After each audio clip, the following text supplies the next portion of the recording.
Hello everyone, welcome to learning with us. और बताइए आप लोग कैसे हैं। आई होप आप लोग बहुत अच्छे होंगे और आपकी पढ़ाई भी बहुत अच्छी चल रही होगी। आपका बिहार शिक्षक का पेपर 2.0 का पेपर बहुत ही नज़दीक आने वाला है और मैं 6 to 8 आपकी एनसीईआरटी करवा रही हूँ। 6 के मैंने 3 चैप्टर करवा चुकी हूँ। आज मैं आपका चौथा चैप्टर करवा रही हूँ।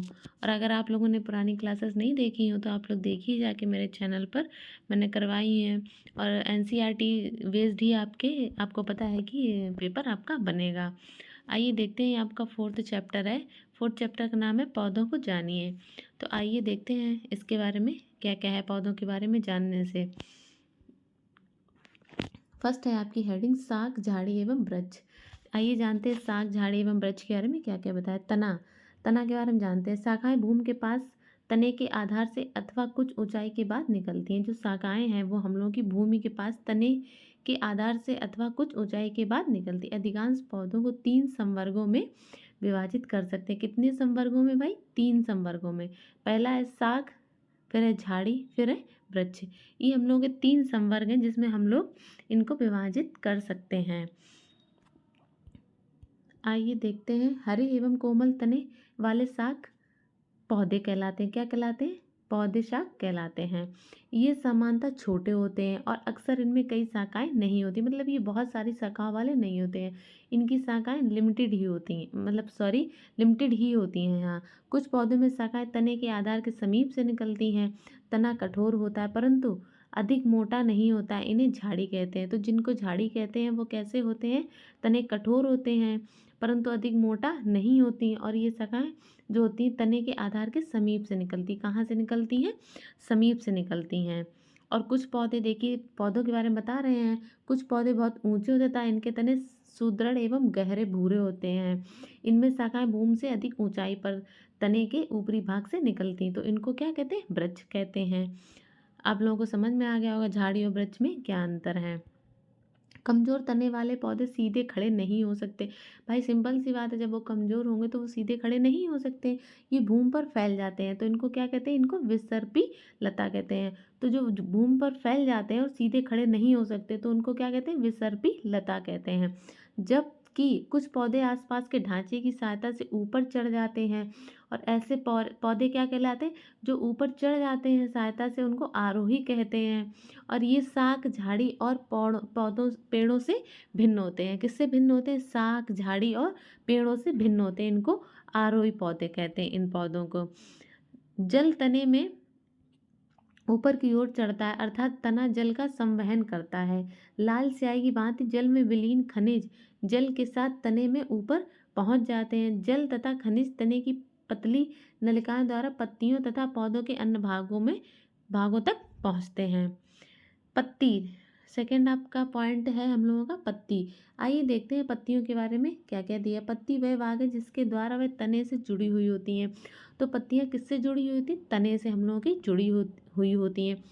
पर्णवृंत कहलाते हैं। पत्ती के चपटे हरे भाग को फलक कहते हैं। तो पत्ती के चपटे हरे भाग को क्या कहते हैं हम लोग? पत्ती होती है उनके चपटे हरे भाग को फलक कहते हैं। क्या कहते हैं? फलक कहते हैं। पत्ती पर कुछ रेखाओं के साथ छाप दिखाई देते हैं। पत्ती की इन रेखित संरचनाओं को सिरा कहते हैं। तो जो रेखित संरचनाएं होती हैं उनको क्या कहते हैं हम लोग? सिरा कहते हैं। पत्ती के मध्य में एक मोटी सिरा दिखाई देती, जो पत्ती होती हम लोगों की उसके मध्य में एक मोटी सिरा दिखाई देती, तो इसको क्या कहते हैं? मध्य सिरा कहते हैं।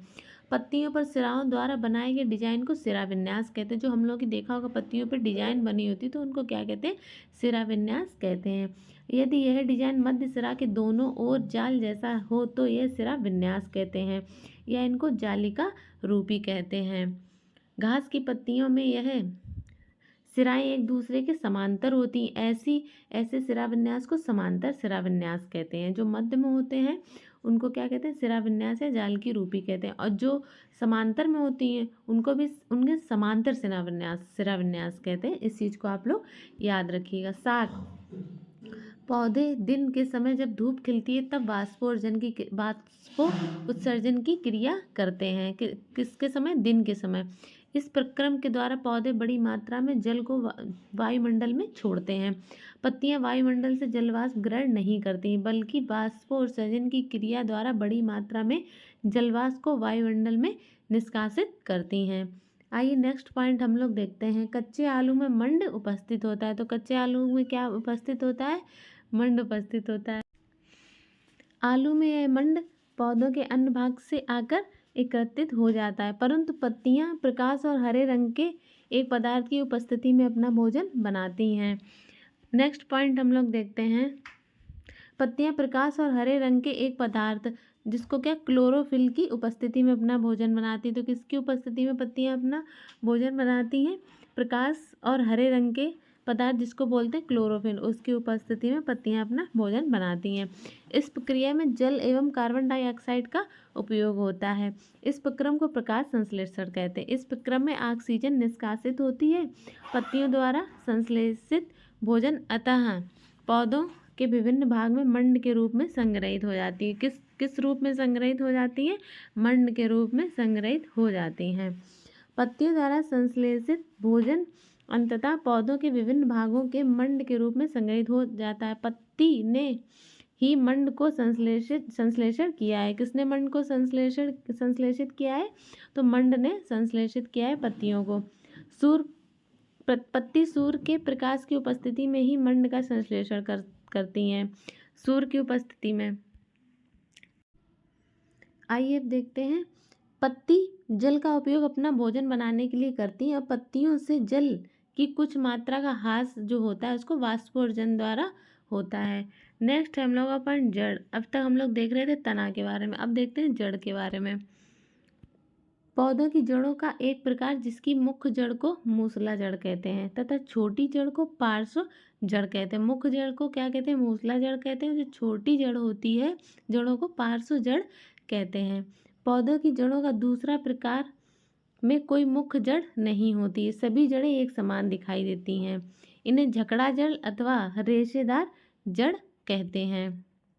जालका रूपी सिरा विन्यास युक्त पत्तियों वाले पौधों की जड़ें मूसला जड़ कहलाती हैं, जबकि समांतर सिरा विन्यास युक्त पत्तियों वाले पौधों की जड़ों को क्या कहते हैं? रेशेदार होती हैं, उनकी जो जड़ें होती हैं। जड़ें मिट्टी से जल का अवशोषण करती हैं तथा तना जल एवं खनिज को पत्ती एवं पौधों के अन्य भागों तक पहुंचाता है। पत्तियां भोजन संश्लेषित करती हैं। यह भोजन तने से होकर पौधे के विभिन्न भागों में संग्रहित हो जाता है। इस प्रकार की कुछ जड़ें जैसे देखते हैं गाजर, मूली, शकरकंद, शलजम एवं टेपियोका आदि को हम खाते हैं। ये वो जड़ है मुख्य रूप से जिनको हम लोग खाते हैं। हम पौधे के अन्य भागों को भी खाते हैं जहाँ भोजन भंडारित रहता है। आइए अब देखते हैं हम लोग के विभिन्न प्रकार की जड़ें हैं। आइए फर्स्ट है आपका रेशेदार जड़। तो रेशेदार जड़ कौन होता है? उसका उदाहरण हम लोगों का प्याज। प्याज जो है वो आपका रेशेदार जड़ है। सेकेंड है हम लोगों का पत्तियाँ, पत्ती जड़। तो पत्ती जड़ का उदाहरण क्या है? चंपा।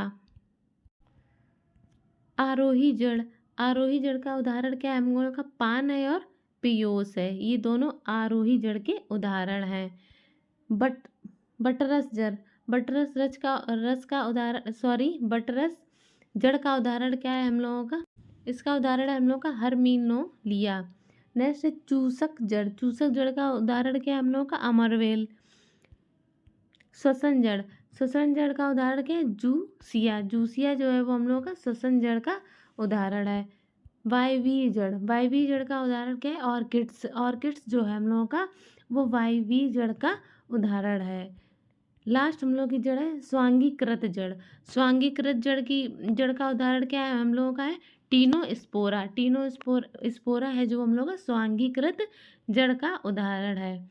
आइए हम लोग देखते हैं पुष्प। आइए देखते हैं हम लोग पुष्प के बारे में। ये हम लोग का एक डायग्राम है। आइए इसमें देखते हैं पुष्प किस भाग को क्या कहते हैं। जो हम लोग का ये ऊपर वाला ये भाग है इसको हम लोग क्या कहते हैं? पुंकेसर कहते हैं। और जो ये वाला भाग है इसको हम लोग स्त्री केसर कहते हैं। और इनको हम लोग क्या कहते हैं? दल। दल या इनको पंखुड़ी कहते हैं। और जो ये भाग है नीचे वाला इसको हम लोग क्या कहते हैं? बाह्य दल कहते हैं।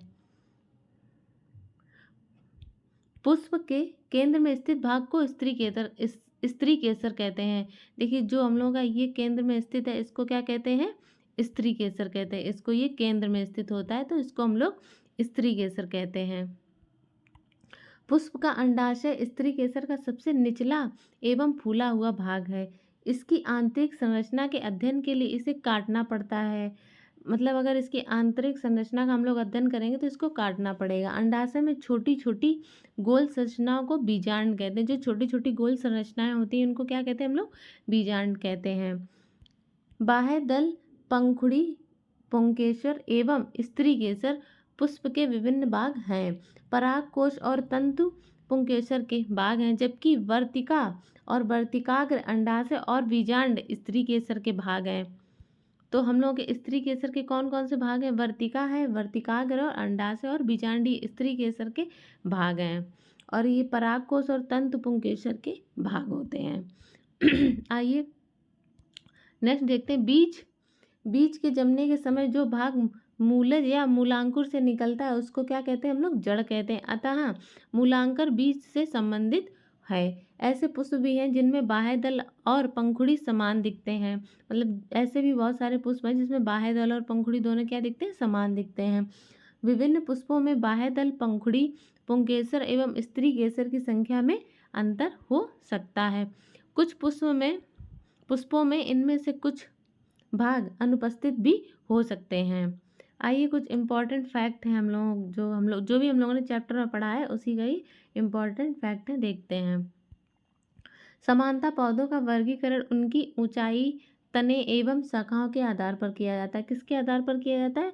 ऊंचाई, तने एवं शाखाओं के आधार पर किया जाता है। शाख, झाड़ी एवं वृक्ष में किया जाता है। तने पर पत्तियां, पुष्प तथा फल होते हैं। तने पर क्या होते हैं? पत्तियां, पुष्प तथा फल। नेक्स्ट है पत्ती में सिराओं का प्रतिरूप शिराविन्यास कहलाता है और यह जालिका रूपी अथवा समांतर हो सकता है। पत्तियां वाष्पोत्सर्जन क्रिया द्वारा जलवाष्प को वायु में निष्कासित करती हैं। हरी पत्तियां सूर्य के प्रकाश की उपस्थिति में वायु एवं जल से प्रकाश संश्लेषण क्रिया द्वारा भोजन बनाती। पत्तियां किसके द्वारा भोजन बनाती हैं? प्रकाश संश्लेषण की क्रिया द्वारा। जड़ें मिट्टी से जल एवं खनिज पदार्थों का अवशोषण करती हैं तथा पौधों को मिट्टी में दृढ़ता से जमाए रखती हैं। जड़ें मुख्यतः दो प्रकार की होती हैं, मूसला जड़ होती है और दूसरी हम लोग की कौन होती है? रेशेदार जड़ होती है। जालिका रूपी सिरा विन्यास युक्त पत्तियों वाले पौधों की जड़ें मूसला जड़ कहलाती हैं। जो जालिका रूपी सिरा विन्यास युक्त पत्तियों वाले पौधों की जड़ होती है उनको मूसला जड़ कहते हैं, जबकि जो समांतर सिरा विन्यास युक्त पत्तियां वाले पौधों की जड़ें होती हैं उनको क्या कहते हैं? उन्हें कहते हैं रेशेदार कहते हैं। तने द्वारा जड़ों से पत्तियां और दूसरे भागों को जल और पत्तियों से भोजन पौधों के अन्य भागों तक पहुंचाता है। पुष्प के विभिन्न भाग हैं, बाह्य दल, पंखुड़ी, पुंकेसर एवं स्त्री केसर। ये किसके भाग हैं? पुष्प के भाग हैं। आपका ये 4th चैप्टर था पौधों को जानिए, तो ये यहीं पर आपका ख़त्म होता है। आइए अब देखते हैं नेक्स्ट चैप्टर हम लोगों का है शरीर में गति। आइए देखते हैं शरीर में गति। फर्स्ट हेडिंग है मानव शरीर एवं इसकी गतियाँ। आइए देखते हैं मानव शरीर एवं गतियों में क्या दिया हुआ है। अस्थि, बोन्स एवं उपास्थि मानव कंकाल बनाते हैं। मतलब अस्थि और उपास्थि क्या बनाते हैं? ये मानव कंकाल बनाते हैं। कंकाल शरीर को आकृति देता है, ये चलने में सहायक है और आंतरिक अंगों की सुरक्षा करता है।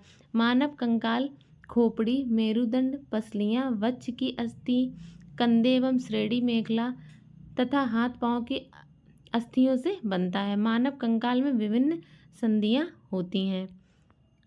अस्थियों के बीच की कुछ संधियां ऐसी भी हैं जो गति नहीं कर सकती हैं, हिल नहीं सकती हैं, ये अचल संधि कहलाती हैं। ऊपरी जबड़े एवं कपाल के मध्य अचल संधि है। कौन कौन सी हैं? ऊपरी जबड़े और कपाल के मध्य में कौन सी संधि है? अचल संधि है। जो ये वो अचल संधियां वो होती हैं जो हम लोगों की गति नहीं करती या हिल नहीं सकती हैं। हमारे शरीर के विभिन्न भागों को उसी स्थान से मोड़ अथवा घुमा पाते जहाँ पर दो हिस्से एक दूसरे से जुड़े हों। आइए उनके उदाहरण देखते हैं। उदाहरण के लिए जैसे देखते हैं कोहनी हो गया, कंधा हो गया अथवा गर्दन हो गया। इन स्थानों को संधि कहते हैं। वास्तव में इन संधियों को अस्थियां परस्पर बांधती हैं। अस्थियां कठोर संरचनाएं हैं। अस्थियां कैसी संरचनाएं? कठोर संरचनाएं हैं। हाथ के ऊपरी हिस्से से लेकर कलाई तक एक ही लंबी अस्थि नहीं होती है। वास्तव में अनेक अस्थियां कोहनी तक जुड़ी होती है, मतलब कई अस्थियों से बनकर हाथ हम लोगों का बना होता है। इसी प्रकार हमारे शरीर के प्रत्येक हिस्से में अनेक अस्थियां हैं। हम अपने शरीर को कैसे उसी स्थान पर हिला या झुका नहीं सकते हैं जहाँ से ये अस्थियां एक दूसरे से मिलती हैं। विभिन्न गतिविधियों एवं विभिन्न प्रकार की गतियों के लिए हमारे शरीर में अनेक प्रकार की संधियां होती हैं। मानव शरीर के विभिन्न तंत्र देखते हैं हम लोग। कौन कौन से हम लोगों के मानव शरीर के विभिन्न तंत्र हैं। मानव शरीर का निर्माण निम्नलिखित तंत्रों से हुआ है। पहला तंत्र हम लोगों का कंकाल तंत्र। दूसरा तंत्र क्या है? संधि तंत्र। तीसरा हम लोगों का है पेशी तंत्र। चौथा हम लोग का रुधिर परिसंचरण तंत्र। पांचवा हम लोगों का है आश्रय तंत्र, और इसके 3 भाग हैं। का है मतलब पहला भाग है श्वसन तंत्र, दूसरा भाग है पाचन तंत्र और तीसरा भाग है मूत्र एवं जनन तंत्र। आइए देखते हैं छठा भाग हम लोगों का कौन सा है? तंत्रिका तंत्र, और 7th है हम लोगों का ज्ञानेंद्रीय तंत्र। फर्स्ट देखते हैं तंत्र में कंकाल तंत्र। मानव कंकाल तंत्र अस्थि पंजर के ज्ञान जैसे अस्थि की उत्पत्ति, वृद्धि, अस्थि प्रसु कोशिका और अस्थि भंजक कोशिका आदि के संबंध में काफी उन्नति हुई है। अस्थियों द्वारा मानव एवं पशु की विभिन्नता का ज्ञान होता है तथा लिंग का निश्चय किया जा सकता है। अस्थियां एवं उपास्थि के द्वारा शरीर के ढांचे का निर्माण होता है। किससे शरीर के ढांचे का निर्माण होता है? अस्थियां एवं उपास्थि से शरीर के ढांचे का निर्माण होता है। अस्थियां आकार एवं कार्य के अनुसार 4 प्रकार की होती हैं। कितने प्रकार की होती हैं? 4 प्रकार की होती हैं। दीर्घ, ह्रस्व, सपाट एवं आऋजु। ये आपकी 4 प्रकार ये होते हैं। किसके 4 प्रकार होते हैं? हम लोगों के अस्थियों के होते हैं 4 प्रकार आकार एवं कार्य के अनुसार। आइए देखते हैं अस्थि के कार्य। अस्थि के कौन कौन से हम लोग के कार्य हैं। शरीर को आकार प्रदान करता है, शरीर को सहारा एवं दृढ़ता प्रदान करता है, शरीर की रक्षा करते हैं। कार्य के लिए लीवर तथा संधियां प्रदान करना और पेशियों को संलग्न तथा शरीर को गति प्रदान करना, ये किसके कार्य हैं हम लोगों को? ये अस्थियों के कार्य हैं। अस्थि कोशिकाओं से निर्मित ऊतक से अस्थियां बनती हैं। अस्थियों द्वारा रुधिराणुओं का निर्माण भी होता है। हमारे शरीर में कुल मिलाकर 206 अस्थियां हैं। कितनी अस्थियां हम लोगों के शरीर में? 206 हैं, जो इस प्रकार हैं। जिसमें खोपड़ी में हम लोगों की कितनी होती हैं? 29 होती हैं।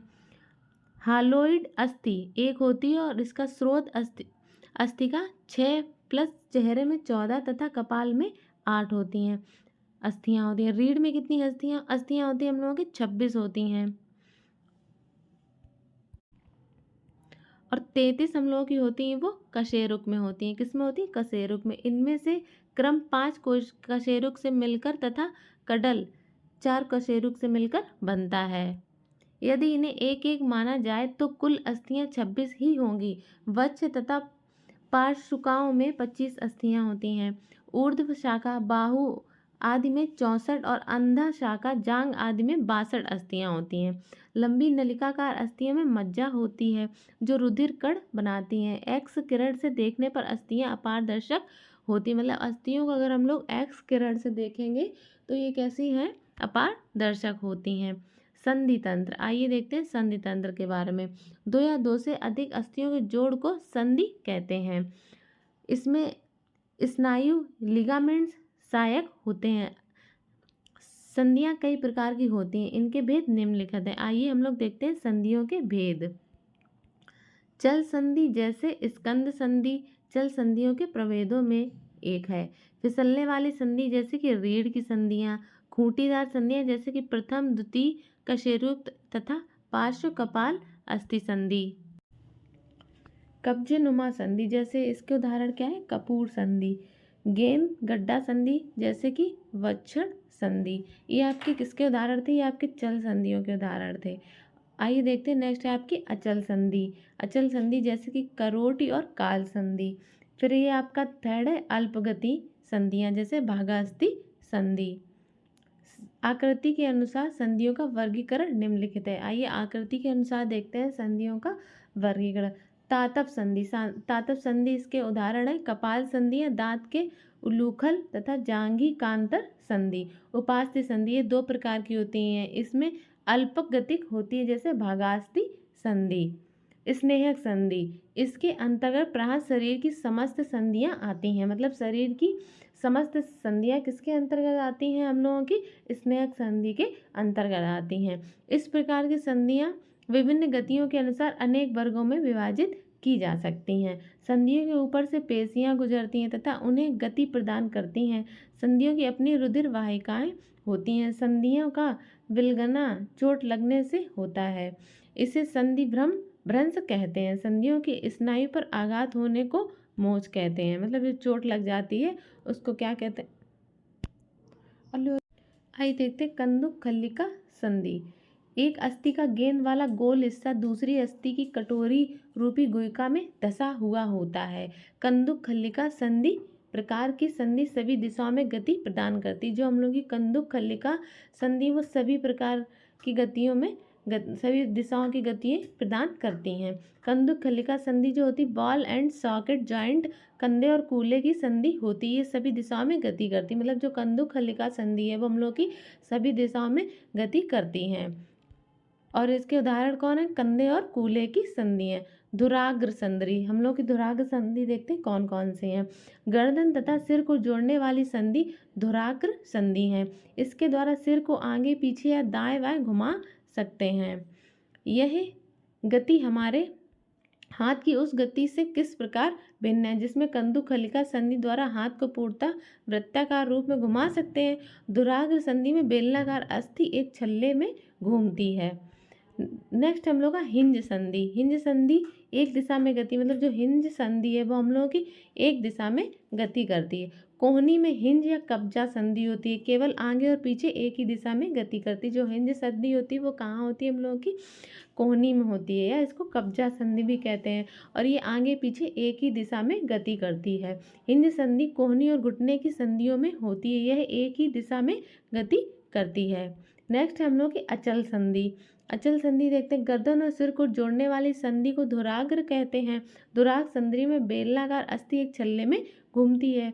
हमारे सिर में कुछ अस्थियां होती हैं जो संधि द्वारा एक दूसरे से जुड़ी रहती हैं। यह अस्थियां इन संधियों को हिला नहीं सकती हैं, ऐसी संधियों को अचल संधि कहते हैं। जब मुंह खोलते हैं तो अपने निचले जबड़े को सिर से दूर ले जाते हैं और ऊपरी जबड़े एवं कपाल के मध्य अचल संधि होती है।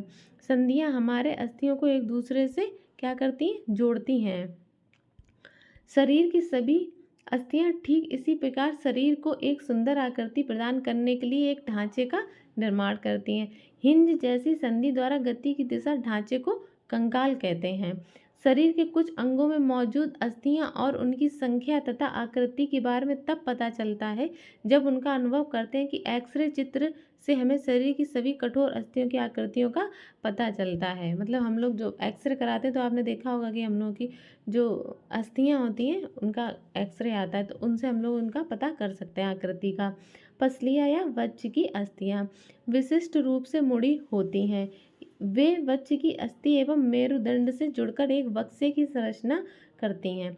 इस शंख रूपी बक्से को पसली पिंजर कहते हैं। क्या कहते हैं, पसली पिंजर कहते हैं। हमारे शरीर के कुछ महत्वपूर्ण अंग इसमें सुरक्षित रहते हैं।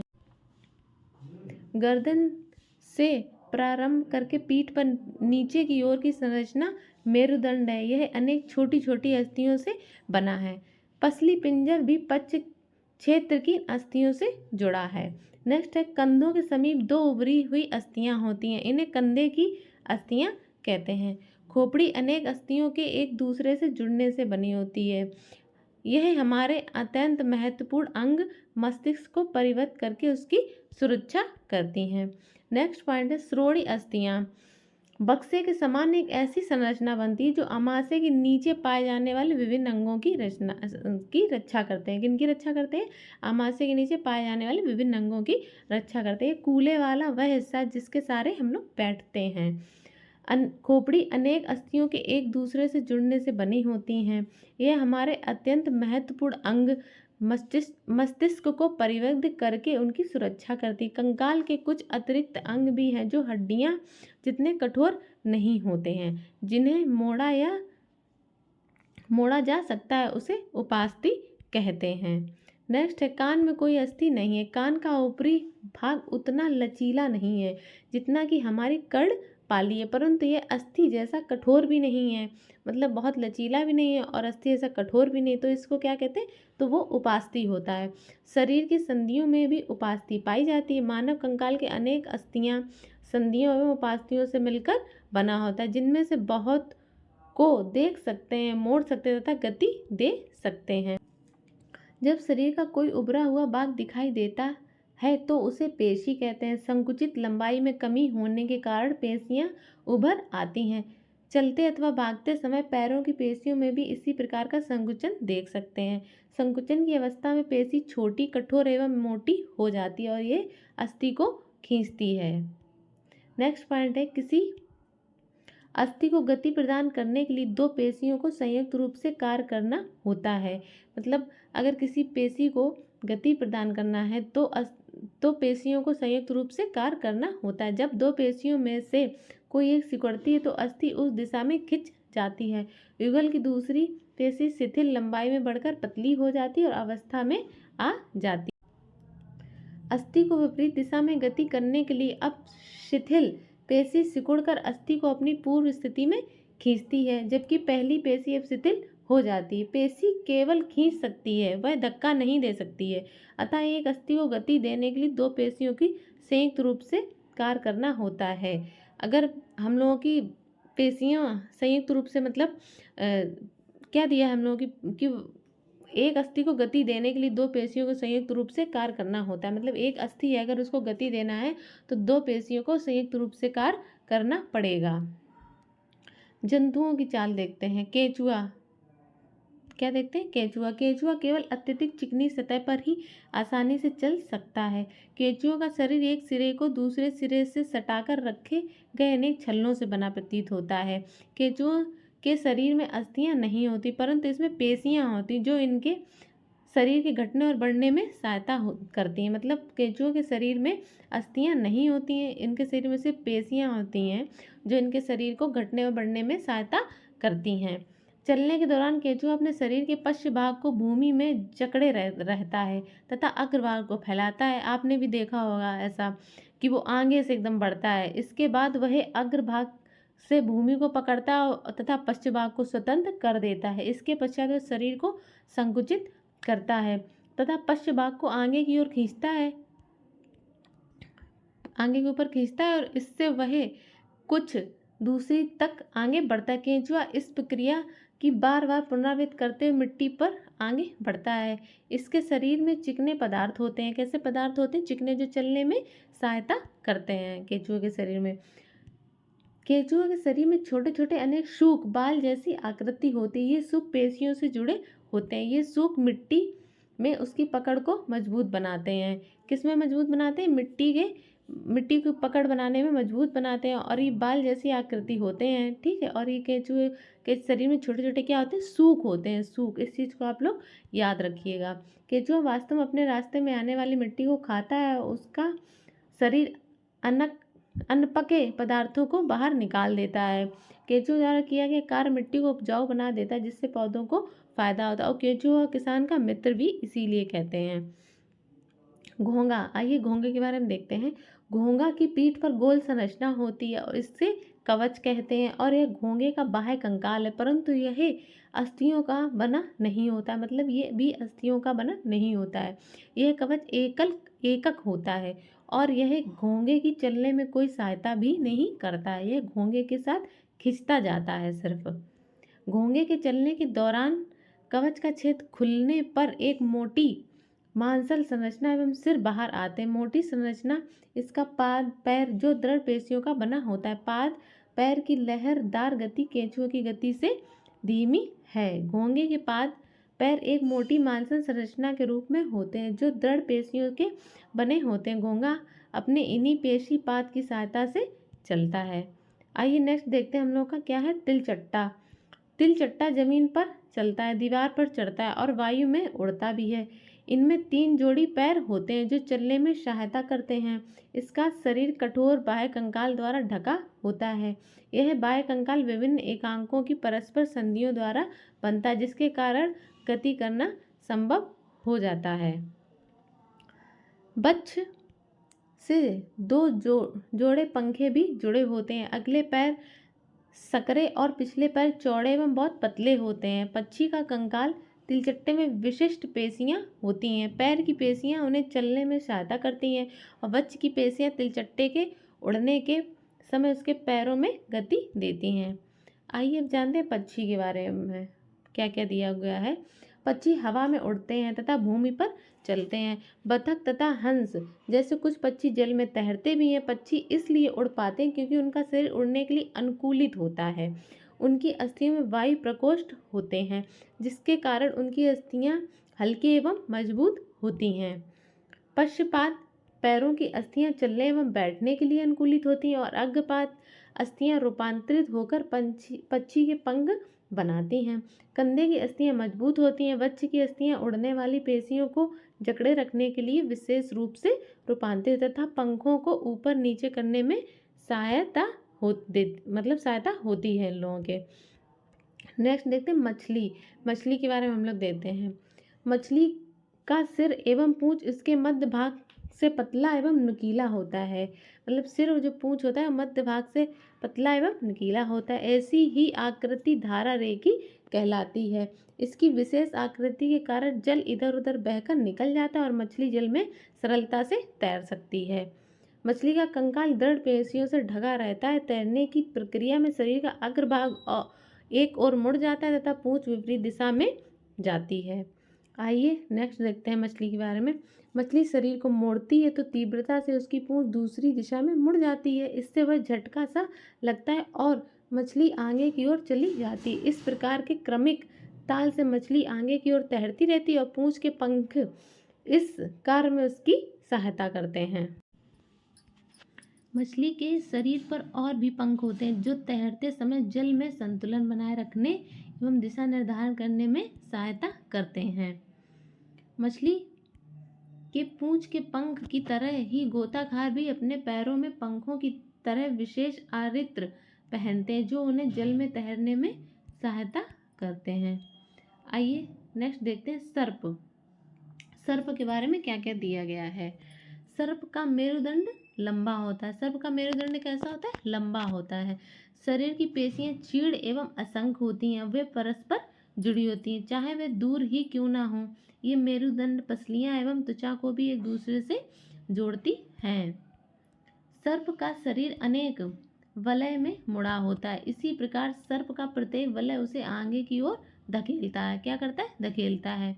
और इसका शरीर अनेक वलय बनाता है और प्रत्येक वलय आगे को धक्का देता है। क्या देता है? धक्का। इस कारण सर्प बहुत तेजी से गति कर आगे की ओर चलता है, परंतु सरल रेखा में नहीं होता। आपने देखा होगा सरल रेखा में सर्प नहीं चलता है। प्रसिद्ध ग्रीक दार्शनिक अरस्तु ने अपनी पुस्तक गेटवे ऑफ एनिमल्स में विभिन्न जंतुओं के शरीर में विभिन्न भाग तथा यह विशेष अंग उन जंतुओं की विशेष गति में किस प्रकार सहायता गए चर्चा की गई है। कौन सी बुक में? गेटवे ऑफ एनिमल्स में। आइए अब हम लोग कुछ इम्पॉर्टेंट फैक्ट देखते हैं। क्या क्या इम्पॉर्टेंट फैक्ट हैं जो भी हम लोगों ने अब तक पढ़ा है, उन्हीं पूरे जो हम लोगों का क्लास की समरी होती है वो इम्पॉर्टेंट फैक्ट के बारे में एनसीईआरटी में दी हुई होती है। आइए देखते हैं। अस्थि व उपास्थि मानव कंकाल होते हैं। अस्थि और उपास्थि क्या होते हैं? हम लोगों के मानव कंकाल बनते हैं। यह शरीर का पिंजर बनाता है और इसे एक आकृति भी देता है। कंकाल चलने में सहायक और आंतरिक अंगों की सुरक्षा करता है। किसमें? चलने में सहायक होता है और आंतरिक अंगों की सुरक्षा करता है कंकाल। मानव कंकाल खोपड़ी, मेरुदंड, पसली, वक्ष की अस्थि, कंधे एवं श्रोणि मेखला तथा हाथ एवं पांव की अस्थियों से बनता है। किससे बनता है? श्रोणि मेखला हाथ एवं पांव की अस्थियों से बनता है। पेशियों के जोड़े के एकांतर क्रम में सिकुड़ने एवं फैलने से अस्थियां गति करती हैं। अस्थियों की संधियां अनेक प्रकार की होती हैं। यह उस संधि की प्रकृति एवं गति की दिशा पर निर्भर करता है। आइए नेक्स्ट देखते हैं। पक्षियों की दृढ़ पेशियां तथा हल्की अस्थियां मिलकर उन्हें उड़ने में सहायता करती हैं और ये पंखों को फड़फड़ा कर सकते हैं। नेक्स्ट है मछली शरीर के दोनों ओर एकांतर क्रम में वलय बनाकर जल में तैरती हैं। सर्प अपने शरीर के दोनों ओर एकांतर क्रम में वलय बनाते हुए भूमि पर वलयाकार गति करता हुआ आगे की ओर फिसलता है। बहुत सारी अस्थियां एवं उससे जुड़ी पेशियां शरीर को आगे की ओर धक्का देती हैं। तिलचट्टा तिलचट्टों का शरीर एवं पैर कठोर आवरण से ढके होते। किससे ढके होते हैं? कठोर आवरण से ढके होते हैं जो बाह्य कंकाल बनाता है। बच्चे की पेशियां 3 जोड़ी पैरों एवं 2 जोड़ी पंखों से जुड़ी होती जो तिलचट्टों को चलने एवं उड़ने में सहायता करती हैं। केंचुओं में गति शरीर की पेशियों में बारी बारी से विस्तारण एवं संकुचन से होता है। शरीर की अंत सतह पर सूख केंचुए को भूमि पर पकड़ बनाने में सहायक बनाते हैं। घोंगा पेशीपात की सहायता से चलता है। किससे चलता है? पेशीपात की सहायता से चलता है। आपका ये भी चैप्टर यहाँ पर खत्म होता है, शरीर में गति। नेक्स्ट चैप्टर आपका 6 है सजीव एवं उनका परिवेश। आपका नेक्स्ट चैप्टर नेक्स्ट वीडियो में लेकर आती हूँ। अगर आपको मेरी ये क्लास पसंद आई हो तो वीडियो को लाइक कीजिएगा, चैनल को सब्सक्राइब कीजिएगा और दोस्तों के साथ अपने शेयर कीजिएगा। Thank you so much.